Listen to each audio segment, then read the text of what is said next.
Nadmerný stres, nedostatok pohybu, nezdravá životospráva a nedostatok spánku. To všetko sú faktory, ktoré výrazne prispievajú k vzniku erektilnej dysfunkcie. Tento problém, kedysi typický pre staršiu generáciu, dnes trápi čoraz viac mladých mužov. Poďte sa s nami pozrieť, ako sa prevedieme týmto vyšetrením.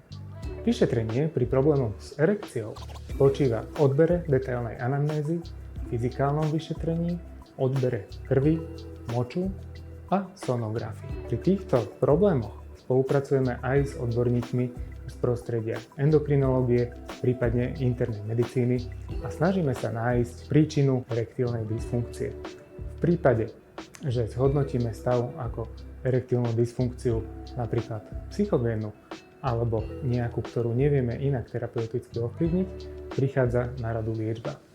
Liečba erektilnej dysfunkcie spočíva najčastejšie v požívaní rôznych preparátov, liekov, ale máme k dispozícii aj liečbu rázovou vlnou, ktorá je nebolestivá, prakticky nemá žiadne kontraindikácie v medicíne. Jediná nevýhoda je, že sa musí opakovať aspoň 4 až 8 sedení. Páni, ak aj vás trápi podobný problém, neváhajte nás navštíviť na našom urologickom pracovisku v Interclinic. Verím, že tento problém spolu diskrétne vyriešime.